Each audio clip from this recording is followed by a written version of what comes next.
السلام علیکم ورحمۃ اللہ وبرکاتہ۔ الحمد للہ رب العالمین والعاقبۃ للمتقین والصلاة والسلام علی سید الانبیاء والمرسلین، اما بعد فاعوذ باللہ من الشیطان الرجیم، بسم اللہ الرحمن الرحیم۔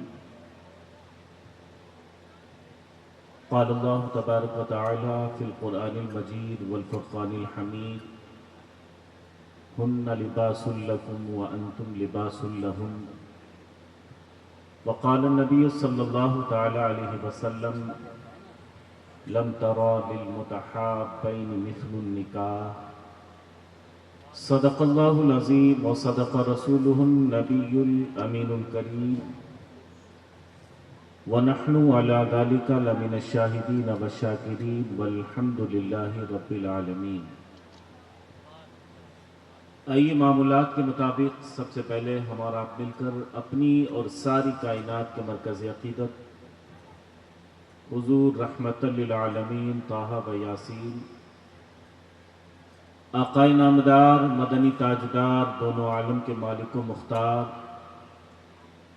سید ابرار و خیار، گلشنی ہستی کی اولین فصل بہار، جناب احمد مجتبی محمد مصطفیٰ صلی اللہ تعالی علیہ وسلم کے دربار گہربار میں اپنی عقیدت و محبت اور غلامی کا ثبوت پیش کرتے ہوئے بآواز بلند درود شریف کا نذرانہ پیش کر لیں۔ پڑھیں اللہم صلی علی سیدنا و شفیعنا حبیبنا و کریمنا مولانا و ملجانا و مأوانا محمد بارک وسلم، صلو علیہ صلاۃ و سلام علیک یا رسول اللہ۔ ایک مرتبہ اور عقیدت و محبت کے ساتھ پڑھ لیں، صلی اللہ علی النبی الامی وآلہ صلی اللہ علیہ وسلم، صلاۃ و سلام علیک یا رسول اللہ صلی اللہ تعالی علیہ وسلم۔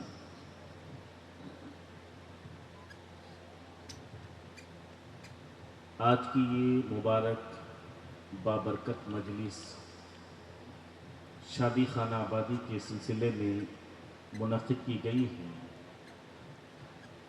اللہ رب قدیر ہماری اور آپ کی اس حاضری کو قبول فرمائے، اور پروردگار عالم اس مجلس کو دلہا دلہن کے لیے، اہل خانہ کے لیے اور ہم سب کے لیے ذریعہ نجات بنائے۔ عزیزان ملت اسلامیہ، علماء اہل سنت جب بیان کرتے ہیں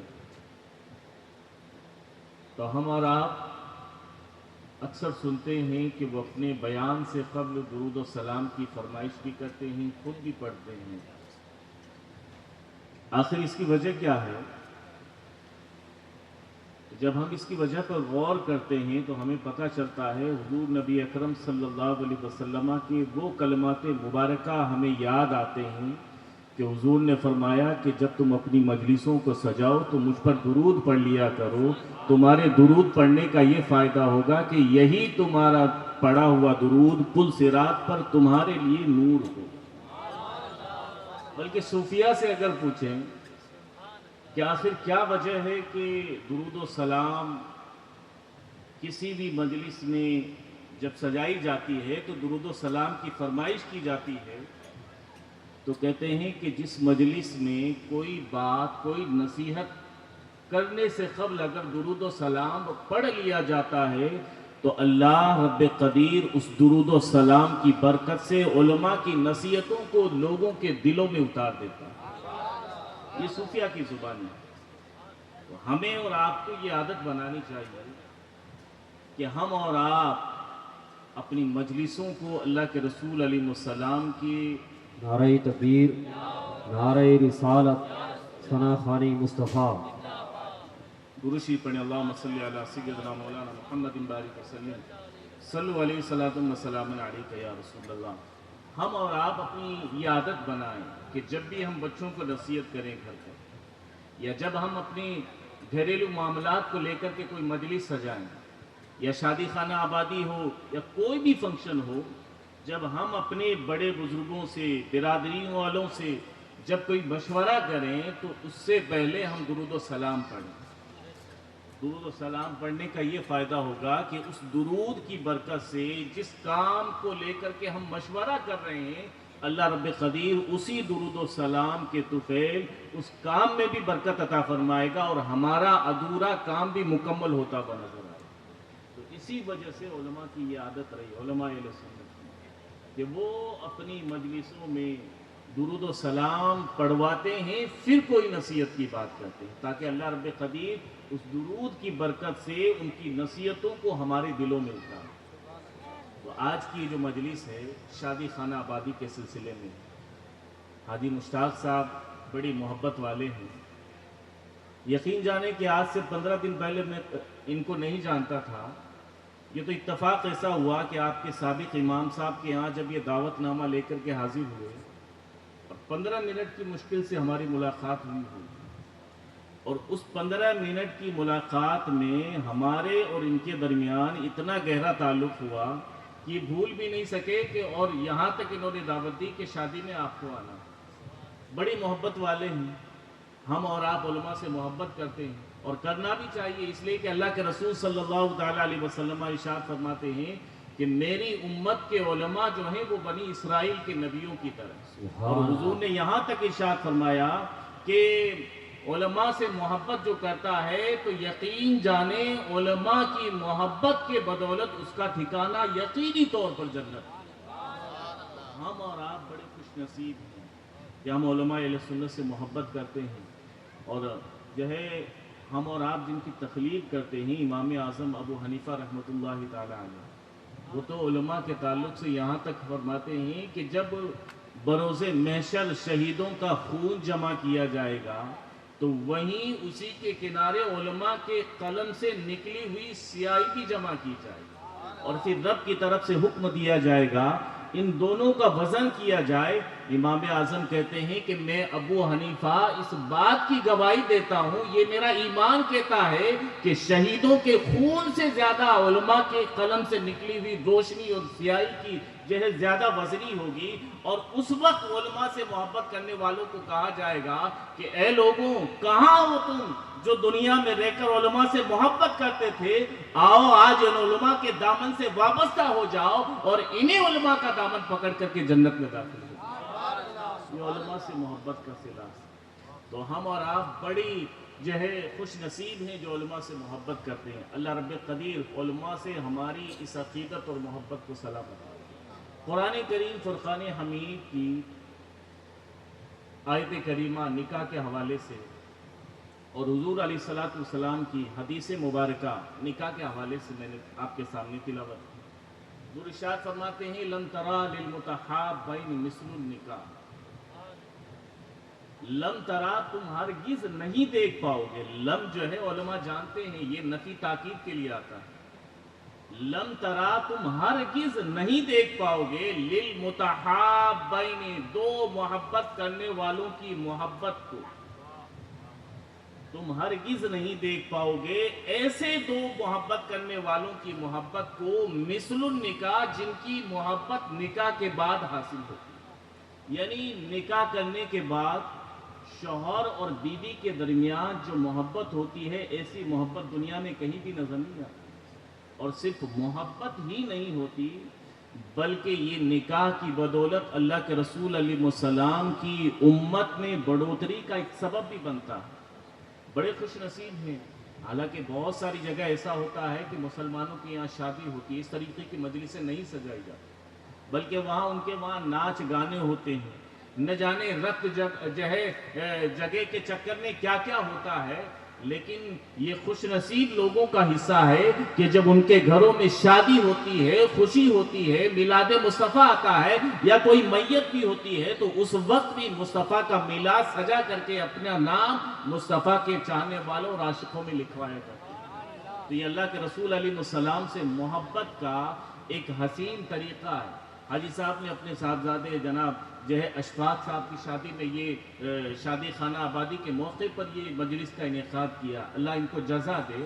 لیکن نکاح کے حوالے سے اللہ کے رسول علیہ السلام نے تاکید فرمائی. حضور فرماتے ہیں نکاح میری سنت اور جو میری سنت سے محبت کرتا ہے وہ جو ہے میرے ساتھ جنت میں ہوگا۔ حضور علیہ الصلوۃ والسلام کی سنتوں سے محبت کرنا، حضور سے پیار کی ایک علامت ہے۔ اللہ کے رسول علیہ السلام سے رشتہ ایمان کو مضبوط کرنے کی ایک علامت ہے۔ صرف نکاح ہی نہیں بلکہ اور بھی بہت ساری سنتیں ہیں۔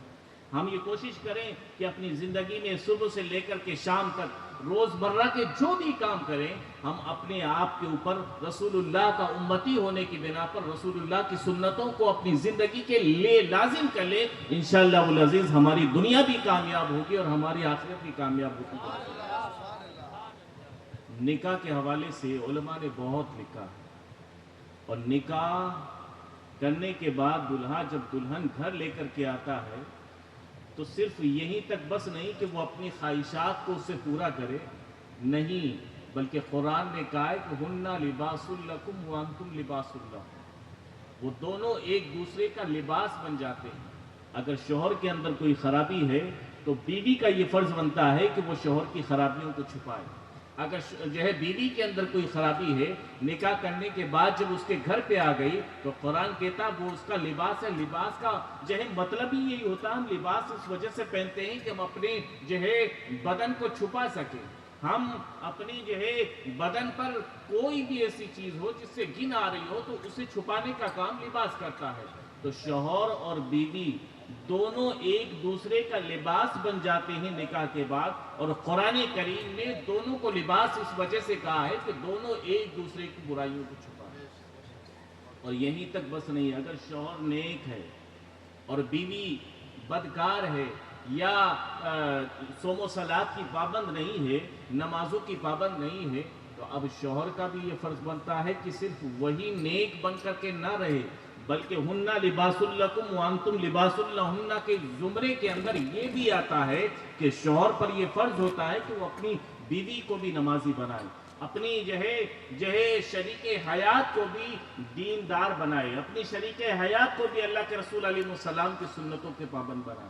آپ دیکھیں کہ ہمارے بزرگان دین کس طریقے سے جو ہے میاں بیوی کے رشتے میں بن جانے کے بعد جس طریقے سے وہ اپنے اوپر اللہ کی عبادتوں کو نافذ کرتے تھے، جس طرح وہ اللہ کی عبادتوں کا حق ادا کیا کرتے تھے، اسی طریقے سے وہ یہ بھی کرتے تھے کہ اپنی ہونے والی بیوی یا اپنی شریک حیات کو بھی اللہ اور اس کے رسول کے دین میں لگایا کرتے تھے۔ اگر جو ہے شوہر فرما بردار ہے رب کا اور بیوی نافرمان ہے تو ابھی شوہر کا یہ فرض بنتا ہے کہ وہ بیوی کو نمازی بنائے، اسے رب کا فرما بردار بنائے۔ اگر بیوی جو ہے فرما بردار ہے، شوہر نہ فرمان ہے، تو اب بیوی کا یہ فرض بنتا ہے کہ وہ شوہر کو نمازی بنائے۔ لیکن آج ہمارا حال کیا ہے کہ نہ میاں مسجد کی طرف کبھی جاتا ہے اور نہ بیوی کبھی مصلی بچھا کر کے بیٹھے۔ ہم یہ سمجھتے ہیں کہ ہم نے نکاح کر لیا اور ہمارا جو حق تھا وہ ہم نے ادا کر دیا، اب دین سے ہمیں کوئی لینا دینا نہیں، بلکہ اللہ کے رسول علیہ السلام کی شریعت تو یہ کہتی ہے کہ شوہر اور بیوی دونوں مل کر کے زندگی کی گاڑی کو اس طریقے سے چلائیں جس طرح اللہ کے رسول کے دین نے چلایا۔ آپ دیکھیں کہ حضرت سلطان باہو رحمۃ اللہ علیہ بہت بڑے بزرگ ہیں، ان کے والد تھے حضرت بازید، اور بہت بڑے گھرانے میں کے مالک تھے، بہت بڑے مال و دولت کے مالک تھے، لیکن حضرت بازید نے تیسری بیوی کے بعد ایک چوتھی بیوی حضرت راستی اماں سے شادی کی۔ حضرت راستی اماں جن کے عبادت اور زہد اور تقوی کا یہ حال تھا کہ رات میں جب وہ مصلی بچھا کر کے نماز کے لیے کھڑی ہوتی تھی تو حال یہ تھا کہ فجر کا وقت ہو جاتا لیکن ان کی نفلی عبادت مکمل نہیں ہوتی۔ حضرت بی بی راستی اماں کہتی ہیں کہ میں بڑی پرہیزگار تھی، اللہ نے مجھے جو ہے نماز و روزہ کا پابند بنایا تھا، لیکن میرا شوہر جس سے میں نے نکاح کیا تھا بازید، وہ نمازیں نہیں پڑھتے تھے۔ میرا دل یہ گوارا نہیں کیا کہ اگر رب کی بارگاہ میں پوچھا گیا کہ راستی تجھے تو عبادتوں کی توفیق ملی، تو تو سمجھدار تھی، تو تو میرے دین کے قریب تھی، آخر تیرا شوہر جو ہے اس دینداری سے دور کیسے رہ گئے؟ فرماتی ہیں کہ مجھے بار بار خیال آتا تھا کہ میں آخر کس طریقے سے ان کو نماز کی طرف رغبت دلاؤں۔ فرماتی ہیں کہ جب وہ اپنی جس زوجہ کی باری ہوتی تھی ان کے وہاں حق زوجیت ادا کرنے کے بعد اپنی آرام گاہ پر آ کر کے سویا کرتے تھے، تو ان کی ایک عادت تھی کہ سونے سے پہلے ان کا خادم انہیں دودھ کا پیالہ پیش کیا کرتا، کہتی ہے کہ میں نے ایک پلان بنایا ہے، میں آپ کو سمجھانے کے لیے اپنے انداز میں کہہ رہا ہوں، اس کا مفہوم بیان کر رہا ہوں۔ کہتے ہیں کہ میں نے اپنے طریقے سے ایک پلان بنایا کہ مجھے کسی بھی طریقے سے اپنے شوہر حضرت بازید کو، جناب بازید کو نمازی بنا۔ تو کہتی ہیں کہ ایک دن خادم رات کے وقت دودھ کا پیالہ لے کر کے حاضر ہوا، ان کے حجرے کے اندر جیسے ہی داخل ہونے والا تھا کہ میں نے وہ پیالہ ان سے لیا کہ آج تو نہیں جائے گا، بلکہ دودھ کا پیالہ میں ان کی بیوی ہوں، میں ان کے لیے جا کر کے پیش کروں گا۔ کہتی ہے کہ میں نے دودھ کا پیالہ لیا اور جا کر کے حاضر ہوئی، سلام میں نے عرض کی، تو کہا تو کیسے چلے آئی؟ تو کہتی ہیں کہ میں آپ کی بیوی ہوں، آپ کی شریک حیات ہوں، یہ میرا فرض بنتا ہے کہ یہ خدمت میں آپ کی کروں۔ کہتی ہیں کوئی بات نہیں۔ آپ نے جو ہے دودھ کا پیالہ پیش کیا اور پھر کہا کہ میرے شوہر نامدار، اگر آپ کا حکم ہو، آپ کو کوئی تکلیف نہ ہو تو میں آپ کے پاؤں دبا دیتی ہوں۔ کہتی کوئی بات نہیں، دبا دو۔ کہتی ہیں کہ میرے دل میں خیال آیا، پاؤں دباتے دباتے میں نے کہا حضور اگر آپ چاہیں تو میں صبح فجر کی نماز کے لیے آپ کو جگا دوں۔ سبحان اللہ سبحان۔ کہتے ہیں لکھنے والے کہ حضرت بازید نے جب بی بی راستی اماں سے یہ سنا تو کہا تجھے نہیں پتا میں بہت بڑا جاگیردار ہوں، لوگ مجھ سے ڈرتے ہیں، میرے نہ جانے کتنے خادم ہیں، ایک آواز پر وہ اپنی نظریں جھکا لیتے ہیں، ان کی آواز تک نہیں نکلتی، اور تو مجھے تبلیغ کرنے چلی ہے۔ کہتے ہیں کہ انہوں نے مجھے بہت ڈانٹا تو میں نظریں جھکا کر کے چلی گئی۔ پھر دوسرے دن پھر دودھ کا پیالہ لے کر کے آیا، پھر کہا کہ آج پھر تو چلی آئے۔ کہا حضور جب میں آپ کی بیوی ہوں، آپ کی شریک حیات ہوں، اگر میں آپ کی خدمت نہیں کروں گی تو رب کی بارگاہ میں حاضر ہو کر کے مجھے بھی تو جواب دینا ہے، یہ خادم آخر کب تک آپ کا ساتھ رہیں گے، کام تو مجھے ہی آنا ہے۔ کہا کوئی بات نہیں۔ پھر کہا پاؤں دبا دو۔ کہا دبا دو۔ پھر اس کے بعد وہی بات کی کہ حضور اگر آپ کہیں تو میں آپ کو صبح فجر کی نماز کے لیے جگا دوں۔ کہتی ہیں کہ 10 دن تک مسلسل میں جاتی رہی، اور 11ویں دن جب میں ان کے جو ہے کمرے میں، حجرے میں جب داخل ہوئی، دودھ کا پیالہ پیش کیا معمولات کے مطابق، پھر ان کے میں نے پاؤں دبایا اور آخر میں وہی جملہ کہا کہ حضور اگر آپ چاہیں تو میں آپ کو صبح فجر کی نماز کے لیے جگا دوں۔ آپ دیکھیں کہ وہ مائیں کس قدر مائیں تھیں، انہیں کس قدر فکر ہوا کرتی تھی اپنی جو ہے شوہروں کی، کہ میں تو دیندار ہوں، کہیں ایسا نہ ہو کہ میرا شوہر بغیر دین کے دنیا سے چلا جائے۔ کہتی ہیں کہ میرے شوہر نے کہا، بازید نے، کہ اگر آج میں نماز کے لیے اگر اٹھ جاؤں تو پھر اس کے بعد تو مجھے پریشان نہیں کرے گی۔ کہا میں آج کے بعد کبھی آپ کو پریشان نہیں کروں گی، آپ صبح فجر نماز کے لیے اٹھ جائیں۔ تو کہتی ٹھیک ہے صبح جگا دینا۔ کہتے ہیں کہ اس رات میں پوری سو نہیں پائی، اور اس کے بعد ایسا معاملہ ہوا جب صبح فجر کا وقت ہوا میں نے انہیں پانی پیش کیا، مصلی دیا، جب سنت جو ہے فجر پڑھنے کے لیے وہ کھڑے ہوئے سجدے میں گئے تو میری آنکھیں چھلک پڑی اور مالک کی بارگاہ میں کہا کہ پروردگار عالم، راستی کا تو یہی کام تھا کہ اس بازید کے جو ہے سر کو تیری بارگاہ میں لا کر کے جھکا دے مولا، اب اس کی دل کی دنیا کو بدلنا تیرا کام۔ جب انہوں نے سنتیں پڑھی میں رو رہی تھی، پھر فرض کی ذہنیت مار دی۔ فرض نماز پڑھنے کے بعد پھر غصے سے مجھے کہا کہ آج کے بعد خبردار اگر تو مجھے جگانے آئے۔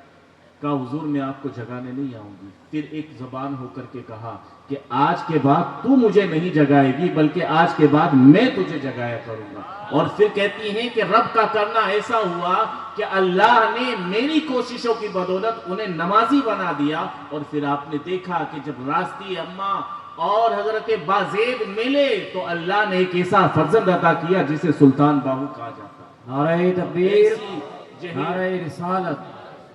تو اس طریقے سے جب شوہر اور بیوی ایک دوسرے کی فکر کریں تو پھر گھر جنت کے جو ہے باغوں میں سے ایک باغ بن جائے۔ ہمارا حال یہ ہے کہ ہم یہ سمجھتے ہیں کہ ہم نماز پڑھ لیں وہی کافی ہے، ہمارے بچے نماز نہ پڑھیں۔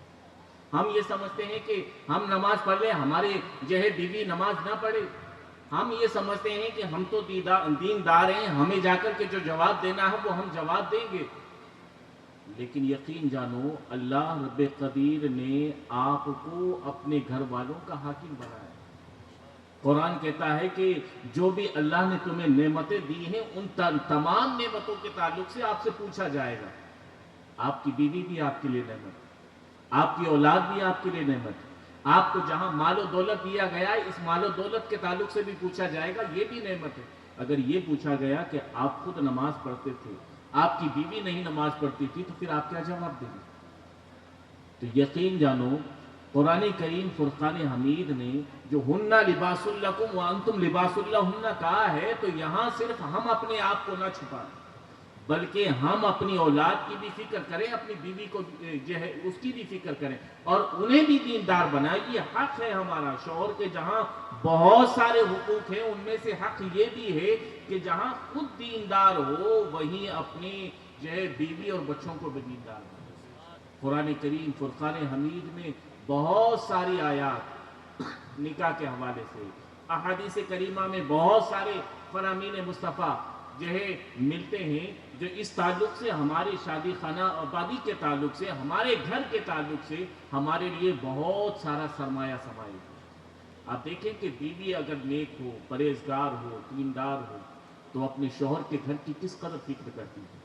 اگر شوہر جو ہے اللہ کا فرما بردار ہو، رسول اللہ صلی اللہ علیہ وسلم کی سنتوں پر عمل کرنے والا ہو، تو پھر دیکھیں کہ ان کا گھر کس قدر جو ہے جنت کا نمونہ بنتا ہوا نظر آتا ہے۔ آپ احادیث کریمہ اٹھا کر کے دیکھیں، حضور نبی اکرم صلی اللہ علیہ وسلم کے ایک صحابی حضرت ابو طلحہ، ان کی بیوی حضرت بیوی ام سلیم، دیکھیں کہ یہ صحابہ اور صحابیات جب اپنے گھر کو بساتے تھے تو اپنے گھر کے اندر کس قدر خوشگوار ماحول پیدا کیا کرتے تھے، وہ اپنے شوہروں کی کس قدر فکر کرتے تھے اور ان کے شوہر اپنی بیویوں کی کس قدر فکر کرتے تھے۔ وہ اپنے شوہر کی عزت کو اپنی عزت سمجھا کرتے تھے اور جو ہے شوہر اپنی بیویوں کی عزت کو اپنے جو ہے عزت سمجھا کرتے تھے۔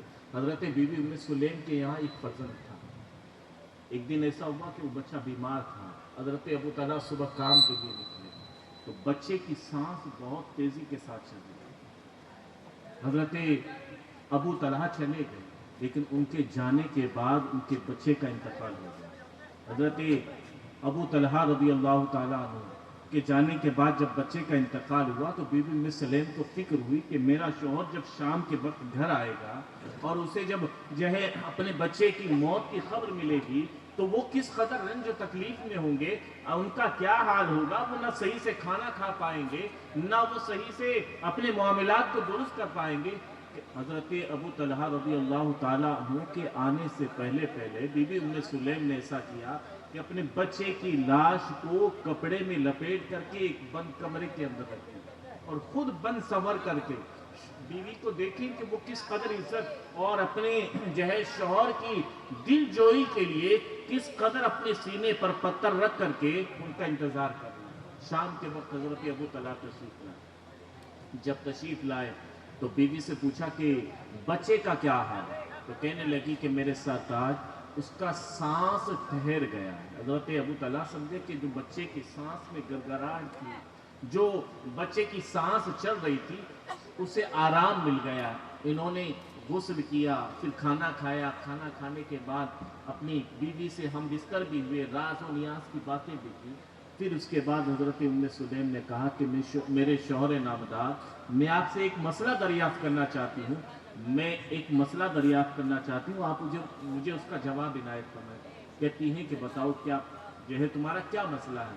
کہتی ہیں کہ میرا مسئلہ یہ ہے کہ اگر کوئی اپنی امانت کو ہمارے پاس رکھے اور اس امانت کو وہ رات کے یا دن کے کسی بھی حصے میں ہم سے اگر لینا چاہے تو ہمیں کیا کرنا چاہیے؟ حضرت ابو طلحہ کہتے ہیں کہ سمپل سا جواب ہے، اس کی امانت ہے، ہم نے اس کی امانت کی حفاظت کی، ہماری جو ہے اس کی امانت ہمیں لوٹا دینی چاہیے۔ تو حضرت ابو طلحہ کی بیوی ام سلیم کہتی ہیں کہ میرے شوہر نامدار، ہمارا بچہ وہ بھی اللہ کی امانت ہے، اللہ نے آج اس امانت کو ہم سے لے لیا۔ حضرت ابو طلحہ نے جب سنا تو اٹھ کر کے کھڑے ہو گئے، کہتی ہیں کہ میں نے کھانا کھایا، میں نے تجھ سے باتیں بھی کی، ہم بستر بھی ہوا، میرے بچے کی لاش میرے گھر پر رکھی ہوئی ہے، یہ سب کچھ ہوتے ہوئے بھی میں نے اتنا کیا اور تم نے تو کہا تھا کہ بچے کی سانس تھم گئی ہے۔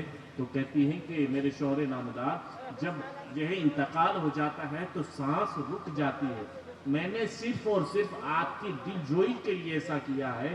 اگر میں آپ کو کام سے آتے وقت یہ کہہ دیتی کہ آپ کے بچے کا انتقال ہو گیا ہے تو آپ صحیح سے کھانا بھی نہیں کھا پاتے، آپ آرام بھی نہیں کر پاتے، جب آپ نے کھانا بھی کھا لیا ہے، آپ نے آرام بھی کر لیا ہے، تب جا کر کے میں نے یہ خبر دی ہے، اور میں نے صرف یہ اپنے لیے نہیں کیا ہے بلکہ آپ کی دل جوئی کے لیے ایسا کیا۔ حضرت ابو طلحہ رضی اللہ تعالیٰ عنہ بڑے خوش ہوئے، آپ کی بیوی کے اس انداز سے آپ بڑے خوش ہوئے، اور جب صبح فجر کی نماز کے لیے مسجد نبوی میں تشریف لے گئے تو اللہ کے رسول علیہ السلام دیکھ کر کے مسکرائے اور فرمایا ابو طلحہ تم میاں بیوی کے درمیان رات جو کچھ بھی ہوا ہے اللہ رب قدیر اس بات پر گواہ ہے کہ خود رب کے ساتھ آسمان کے تمام فرشتے تمہاری اس ادا سے خوش ہو گئے، اور فرمایا کہ اللہ رب قدیر ان قریب تمہیں ایک ایسا فرزند عطا کرے گا جو مرنے والے بیٹے کا نعم بدل دے۔ اب ہماری ماں اور بہنیں اس سے سبق حاصل کریں کہ ہمارے یہاں معاشرے کے اندر جب آدمی تھکا ہارا شام کے وقت گھر آتا ہے، اگر گھر کے اندر کوئی چیز نہ ہو تو کس طریقے کی شکایتیں کرتی ہیں۔ کیا ہمارے یہ اسلاف کے واقعات ہمارے ان اسلاف کے واقعات ہمارے لیے درس نہیں دیتے؟ کیا ہماری زندگی کو خوشگوار بنانے کے لیے کافی نہیں ہے؟ ہم جو یہ رونا روتے ہیں کہ شوہر کام سے تھکا آ رہا ہے، اس سے پہلے ہی ہم اس سے شکایتیں کرتے ہیں، اور شکایتیں کر کے ہم اسے اور تکلیفیں پہنچا کر کے صرف اسی کو ناراض نہیں کرتے بلکہ اللہ و رسول کو بھی ہم ناراض کرتے ہیں۔